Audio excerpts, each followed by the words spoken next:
tema da minha mensagem hoje é: surpresa, ele chegou. Hoje eu quero mostrar a você que foi uma grande surpresa quando Jesus chegou. Quando ele chegou neste mundo com sua presença, sua maneira de conduzir as coisas era uma maneira que, no mínimo, dava a ele, o título de diferente. As pessoas não conseguiam entender muito bem a maneira cuja qual ele se posicionava. Então, quando nós olhamos para Jesus, por que ele era tão estranho? Por que pessoas achavam que ele era alguém tão estranho? Bom, fisicamente, ele era semelhante a todos. Quando nós olhamos Judas Iscariotes, ele traindo Jesus, ele precisou oferecer aos soldados uma senha, um código, porque os soldados não sabiam diferenciar Jesus de seus discípulos. Jesus era tão parecido com seus discípulos que poucas pessoas, se não tivesse caminhando com ele, teria dificuldade. Normalmente, se você observar, até nos filmes que nós olhamos, quando nós olhamos para aqueles filmes, para aquelas fotos, você pode notar que há uma semelhança muito grande de aparência, de vestimenta. Hoje, inevitavelmente, é muito comum em determinados ambientes nós conseguimos identificar quem é o chefe, quem é o pastor. Tem a ver com roupa, tem a ver com cadeira, tem a ver com lugar, tem a ver com posicionamento, que consegue diferenciar. Jesus, ao contrário, certo? Ele buscava se fazer próximo, ele buscava se fazer igual às pessoas no que diz respeito à aparência, mas bem diferente no que diz respeito a valores e postura. Então, fisicamente, ele era igual, mas quando ele se comportava, ele era diferente. Então, para todos era uma grande surpresa. Por quê? Porque ele traz um modelo novo, um modelo diferente. A maneira, e é isso que eu vou mostrar a vocês hoje. Ele chegou, e quem é ele? Ele é o diferente. Mas diferente por quê? Ele se veste diferente? Não, ele se veste igual a todo mundo. Por quê? Porque ele não frequenta a festa? Não, ele ia às festas. Por quê? O que fazia de Jesus, alguém diferente dos demais? O posicionamento de seus valores, a maneira cuja qual ele defendia aquilo que ele acreditava. Jesus era altamente influente, altamente, uma capacidade muito alta de influenciar. Esqueça a sua divindade, porque se Jesus fazia isso porque era Deus, com certeza nós não vamos poder replicar o modelo, porque nós não somos. Se Jesus usava algum poder divino para buscar exercer esse nível de influência, nós não teremos sucesso. Por quê? Porque nós não temos esse poder. É importante você entender que tudo que ele conduzia com a sua humanidade, com a maneira de ser um ser humano, porém a postura e o posicionamento dele era diferente. Tá? Olhe para mim, João capítulo 7, verso de número 46, é o primeiro texto que eu quero colocar. Eu quero colocar a princípio 3 textos com vocês. João 7, 46. Responderam os servidores: nunca, repita comigo, nunca.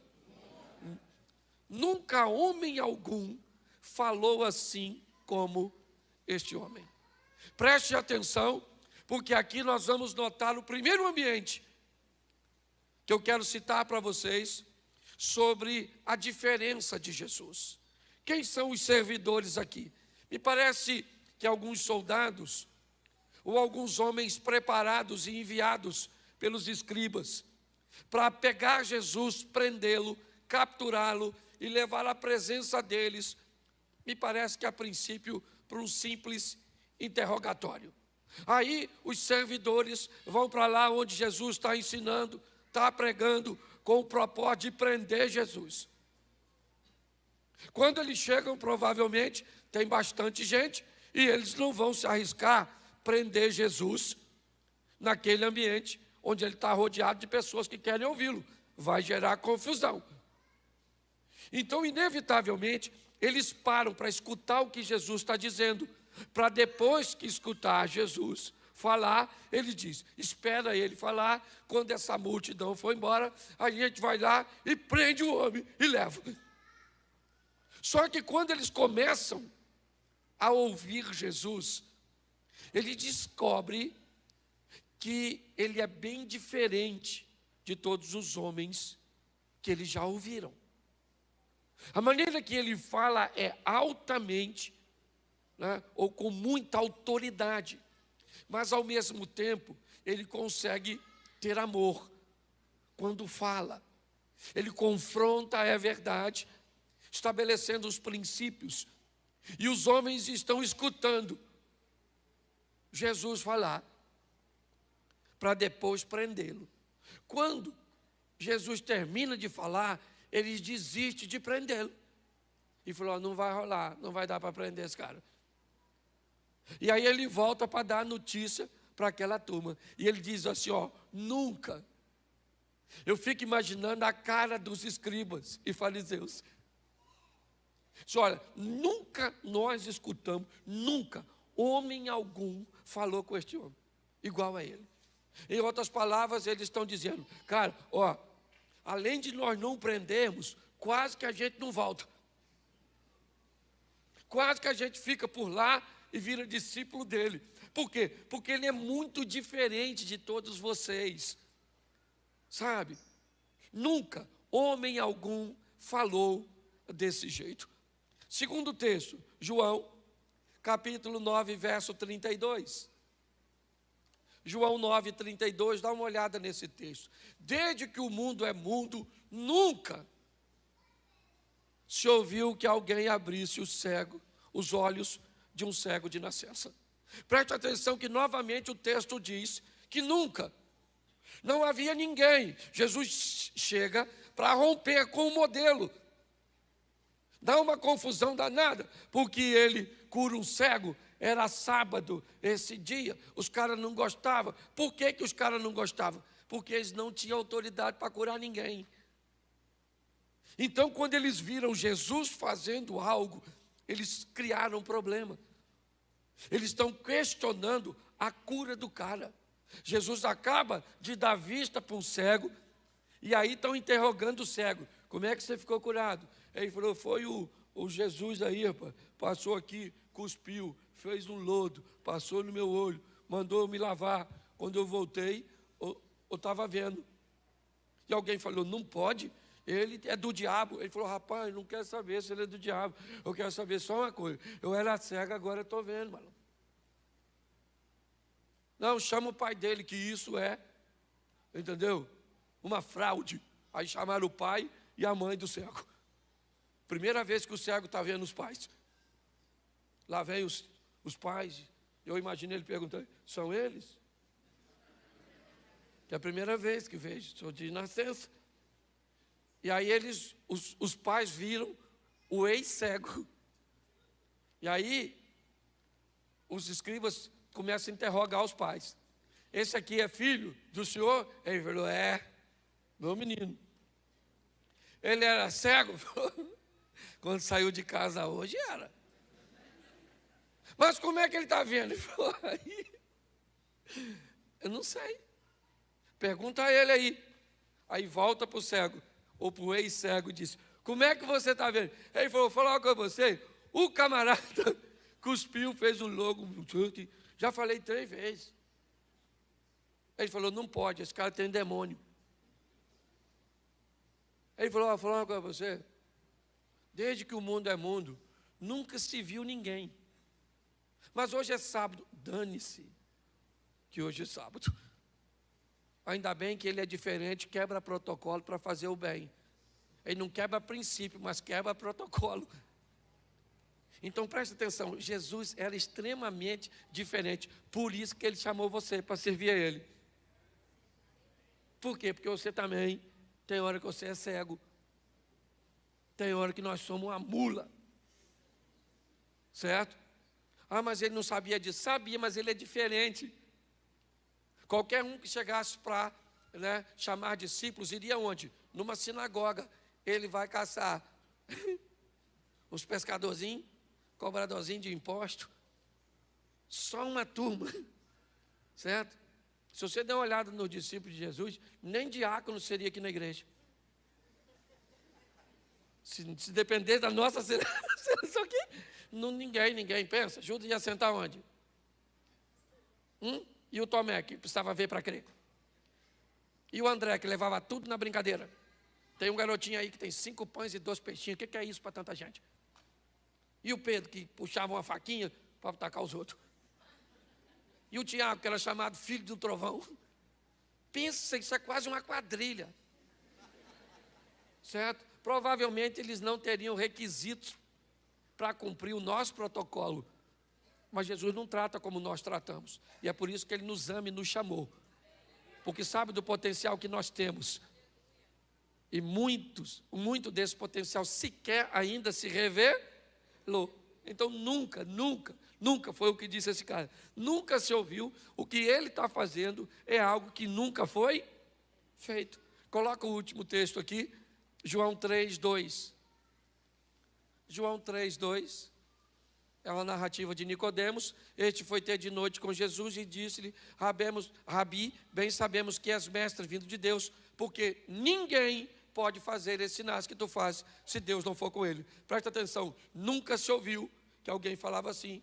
Nunca um cego de nascença viu. Nunca, certo? Ninguém pode fazer isso que o Senhor faz, se Deus não for com ele. Note que todos os textos diz que Jesus é diferente. E o que ele falou para mim e para você? Seja diferente também. Então eu vou te mostrar agora por que é que ele, já deu para notar que ele é diferente. Mas olha como ele vai agir, é que vai tumultuar a cabeça de todo mundo. Ele entra no lugar que ninguém entra e não é para ser influenciado, é para ser um influenciar isso. Porque tem gente que pode usar o que eu estou... Pastor, por isso que eu vou no boteco.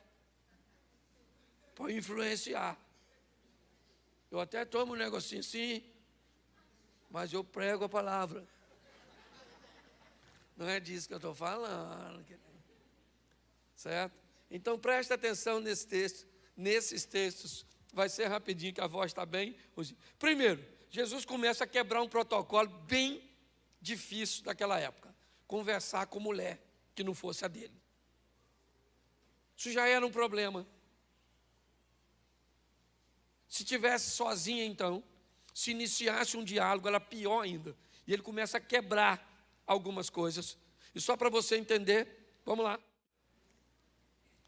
João 4:27. Note como é que sempre tem uma conotação de surpresa. Disso vieram seus discípulos e maravilharam-se, ou seja, ficaram surpresos de que ele estivesse falando com uma mulher. Todavia, nenhum deles lhe perguntou, ou lhe disse, que perguntas, ou por que fala com ela. Preste atenção, porque Jesus, ele vai ter um encontro com uma mulher sozinho. A dona foi tirar água, uma mulher de vidinha meio esquisita, certo? Provavelmente, se ela contasse para você que Jesus encontrou com ela sozinho, você não ia acreditar, porque você ia imaginar que Jesus apareceria num círculo de oração, num culto, numa igreja, mas nunca com a dona dessa de 5 maridos. Uma vidinha bem complicadinha, certo? Ela está perto do poço e Jesus vai encontrar com ela. Por quê? Porque ele está quebrando. Ele é diferente. Todo mundo via numa mulher, não fala não, só pensa. Se eu falasse para você aqui agora, tem uma dona em pé aqui, já casou 5 vezes, está caçando outro. E ainda está com o marido de outro aqui. O que você diria que ela é? Não fala não, só pensa. Hã? Uma mulher que teve 5 maridos, já está no 6º. Pelo amor de Deus, dona. Vai tomar uns remédios para baixar esse fogo. Certo? Só que quando eu olho, Jesus marca um encontro com ela que ela nem sabe. Enquanto todo mundo está olhando aquela mulher por um prisma, por uma ótica, Jesus olha e diz assim: vou fazer dessa dona uma evangelista.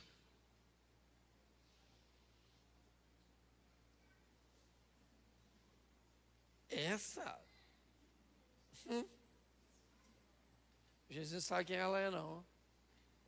Essa dona vai virar evangelista. Sabe o que mais me encanta nesse texto de João 4? É que Jesus manda 11, ou melhor, 12 de seus discípulos ir a Samaria comprar comida.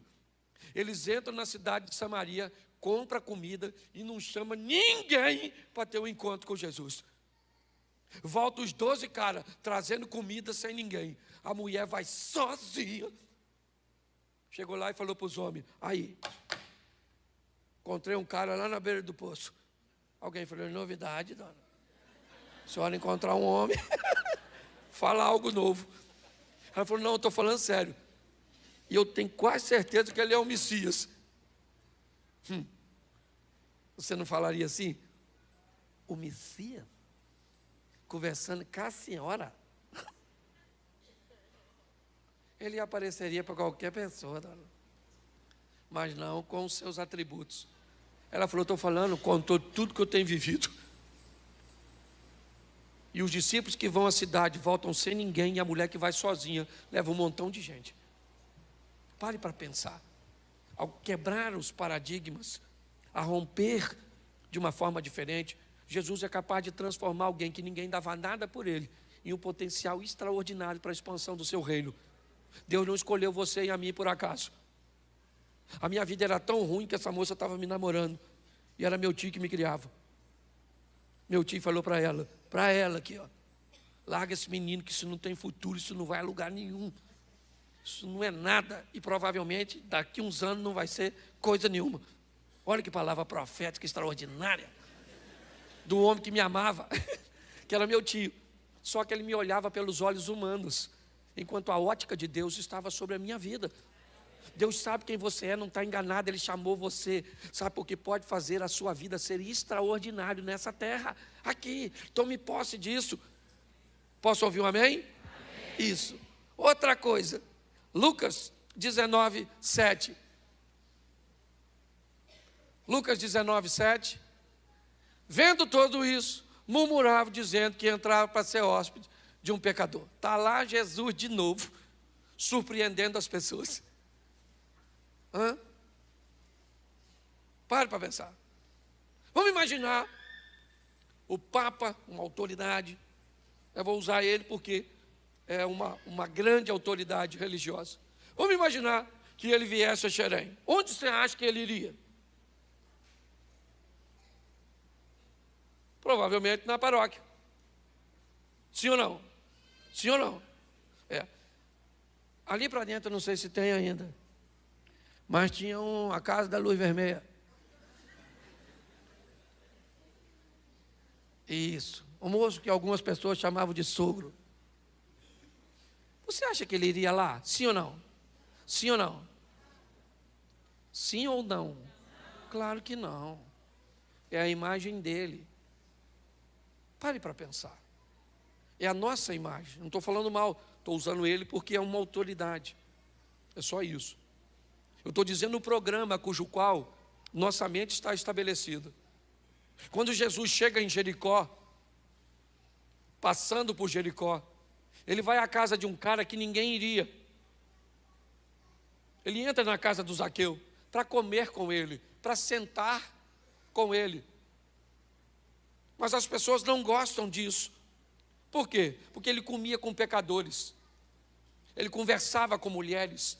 Ele conseguia enxergar nas pessoas coisas que as outras pessoas não conseguiam. Então ele estava sempre agindo de forma diferente.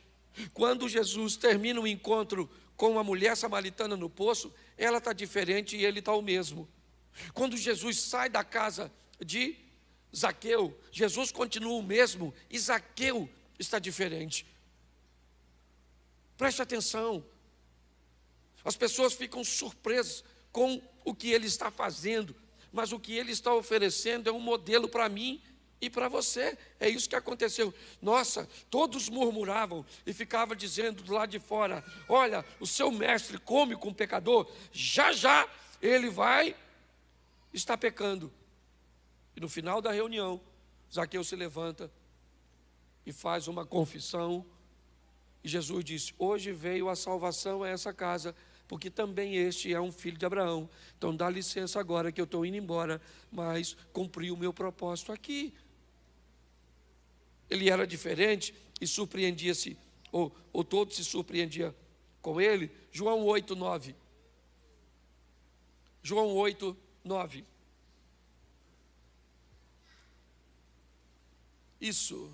Quando ouviram isso, saíram um a um, a começar pelos mais velhos até os últimos. Ficaram só Jesus e a mulher que estava no meio. Preste atenção. Essa é a mulher adúltera de João 8. Jesus agora vai, me parece, entrar no ápice de uma confusão mental daqueles que estão perto dele. Jesus vai defender alguém que está errado. É um momento muito importante. Tem diversas testemunhas que trazem a mulher. Ela foi pega em flagrante de adultério. Não é falso testemunho. Ela estava adulterando. Todo mundo sabia que ela estava adulterando. Não havia uma informação equivocada. Mas agora Jesus vai quebrar. Ele vai defender alguém, mesmo sabendo que esse alguém está errado. Esse é um campo bem minado para Jesus. Tão minado que uma decisão dele equivocada pode fazer com que ele seja apedrejado também, contrariando uma lei de Moisés. Quando eles observam o que Jesus está fazendo, eles ficam confusos. Mas o desfecho dessa história é muito interessante. Porque você pode dizer para mim: pastor, Jesus está defendendo uma mulher que estava errada? Não. Ele não está defendendo uma mulher que está errada. Ele está defendendo uma mulher que cometeu um erro e está sendo julgada e condenada por pessoas que também erram. É isso. O que ele teve foi a coragem de dizer para todo mundo o seguinte: vocês não têm moral para julgar essa mulher e dar uma pedrada nela. O único aqui nesse ambiente que poderia apedrejá-la sou eu, e eu não vou apedrejá-la. Acabou. Vocês podem ir para casa guardar a pedrinha de vocês, porque vocês não vão matar ninguém. O que ele está fazendo, gente? Ele está surpreendendo as pessoas, dizendo para mim e para você: eu sei quem você é, eu vou terminar expondo isso para você. Mas ele te defende mesmo sabendo que você mente. Ele te defende mesmo sabendo que você rouba. Ele te defende mesmo sabendo que você tem vícios. Ele te defende ou nos defende mesmo sabendo que nós estamos errados. Não porque vai se tornar conivente aos nossos erros. Não. Mas porque tem autoridade para perdoar pecados e nos dar uma novidade de vida. É isso. Vamos lá? Marcos 10, 14. Já estou terminando. Marcos 10, 14. Coloca para mim. Jesus, porém, vendo isso, indignou-se e disse-lhes: deixai vir a mim os pequeninos e não os impeçais, porque dos tais é o reino de Deus. O que ele é? Ele é um mestre, ele é um rabi, ele é um homem altamente ocupado. Ele não vai perder tempo com crianças, com um grupo que não vai prestar atenção nele. Pare para pensar. Esse era o modelo do rabino. Ele não aceitava nem mulheres sentadas aos pés deles, quanto mais criança, barulhenta, não prestando atenção. Quando de repente alguém está trazendo as crianças para perto de Jesus, os discípulos digam: não. O que essas crianças estão fazendo aqui? Jesus disse: não, deixa as crianças vir até a mim, eu vou orar por elas. eu vou abençoá-las. O que ele está sendo? Diferente. Só isso. É isso que o mundo está precisando, de gente diferente.